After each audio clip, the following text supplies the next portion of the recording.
What up, what up? Say Stowe G. Back with another topic, back with another video. So I'm not exactly sure I'm gonna title this video, but I'm gonna talk about the crackdown on fraud when it comes to Section 8. They're coming for your ASS, y'all. They are, I'm just telling you. It's about to get real. So admin notes, thanks again to all the subscribers that have subscribed to my channel. I endeavor keep pushing the videos out to give you leverage to better sales. Also, it is August of 2026. This is the Raw Content Challenge month. Keep making that raw content. We almost through the month of August. One video a day, no edits, no cuts, none of that. Just straight up raw content. I really appreciate you guys participating, and hopefully you got some out of it. So let's get into it. So, Section 8 is cracking down on fraud. So, if nobody knows what Section 8 is, Section 8 is a program that's used for individuals that are not able to afford their rent, right? Whether it be you're disabled, you're a veteran, you're a person with a bunch of kids, you know what I'm saying? Just there's some criteria when it comes to having Section 8, but there has been some finessing going on for a very long time. We're talking decades, y'all.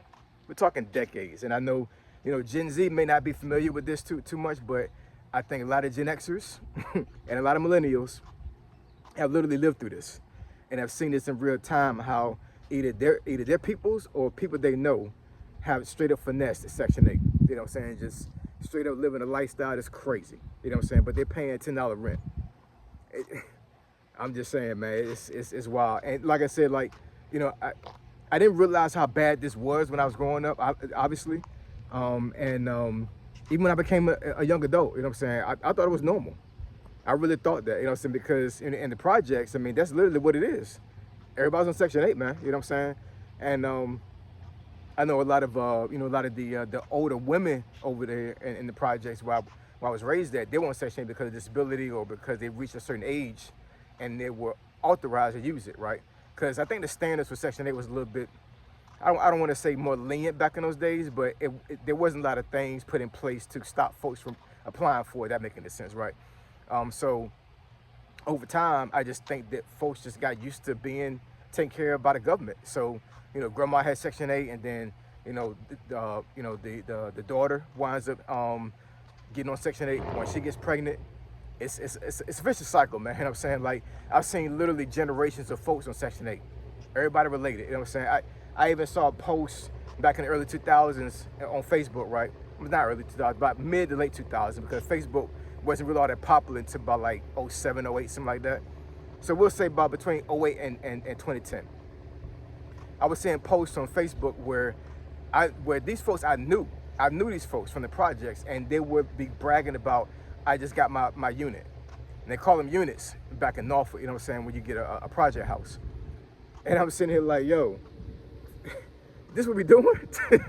We're literally celebrating getting a unit. I guess they had put their name on the list, like, you know, months before, maybe years before. And then, you know, once they get that letter or that email or that phone call saying that they got approved, they ecstatic. And I'm like, why are you ecstatic about getting Section 8? Why are you ecstatic about the government taking care of you?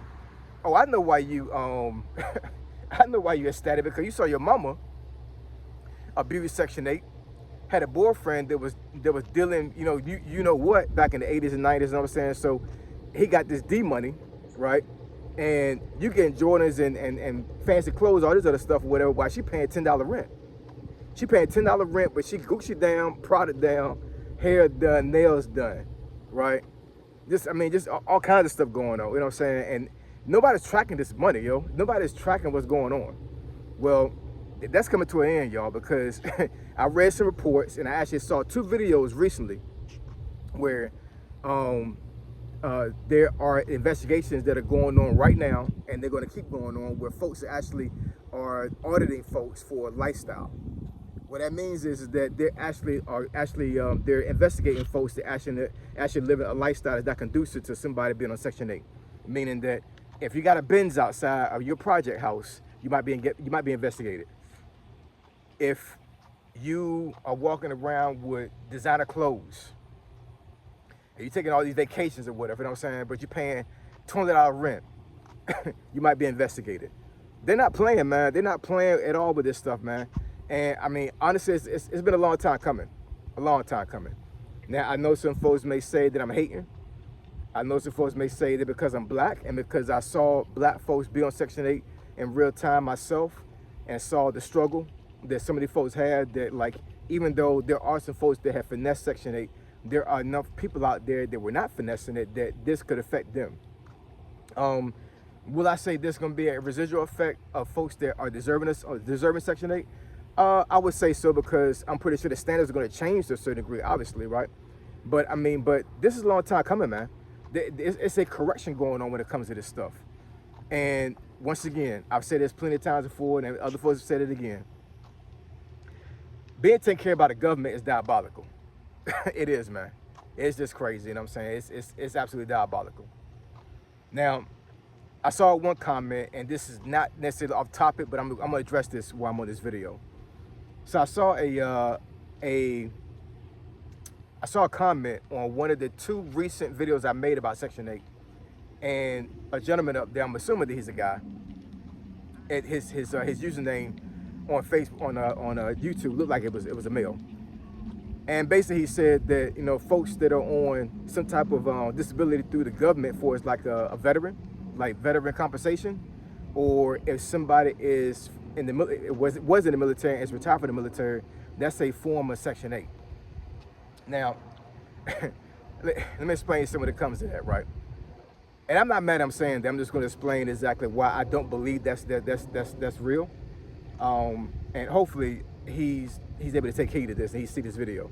So the reason why I say that it's not the same is because, for one, the criteria is different when it comes to retiring from the military, obviously, you know what I'm saying? Because of course you got to do 20 years or more, or you are disabled, right? And you get medically retired and you get a disability check, a retirement check from that point, right? Also with the VA compensation, right? You have to have some type of like rated disability in order for you to get compensation, right? The criteria is different, man. It's just totally different. But one of the main differences when it comes to Section 8 as far as government assistance and being assisted by the government for like a retirement check or a disability check from the VA, those are earned benefits. I'm gonna say that again. Those are earned benefits, meaning that you know, that stuff is already allocated before we even joined the Army. Somebody told me this a long time ago, you know what I'm saying? And I didn't grasp the concept before, but I do now, being retired and everything, right?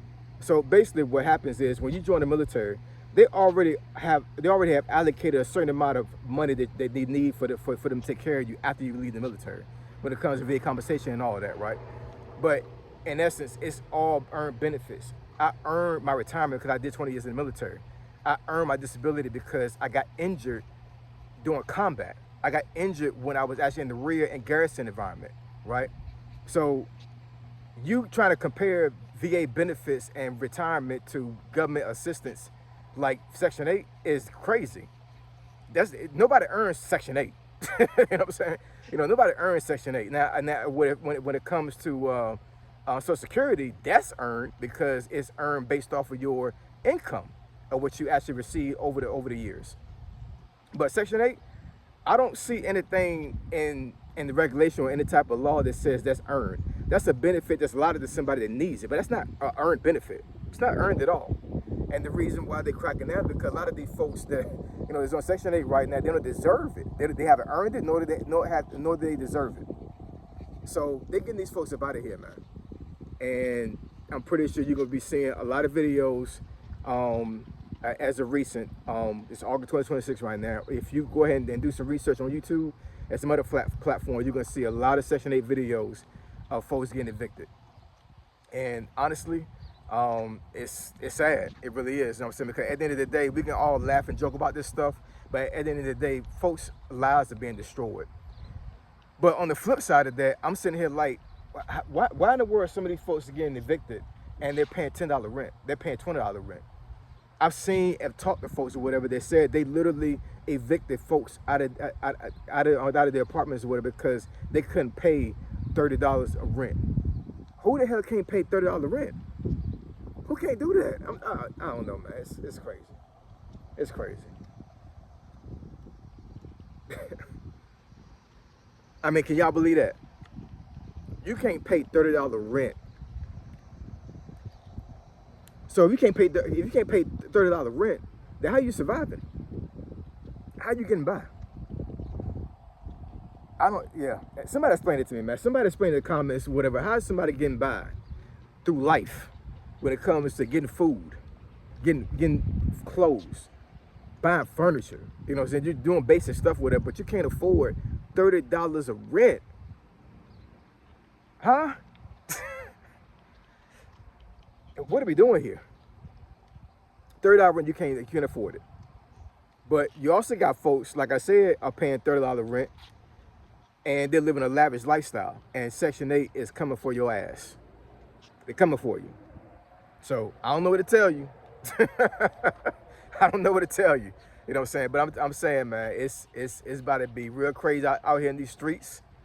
The government's not playing anymore, right? They want their money back. They don't want anybody on Section 8. They don't deserve to be on Section 8.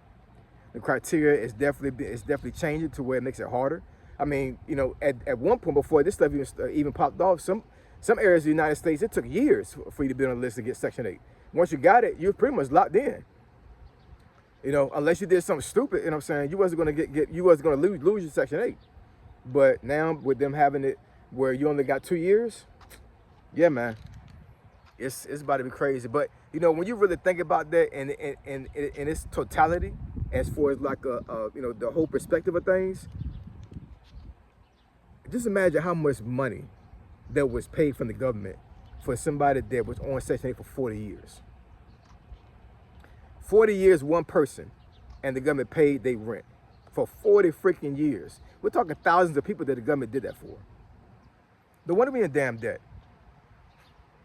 Anyways, I appreciate y'all. Love y'all. I'll catch y'all next video. Say so, G. Signing out. I'm gone.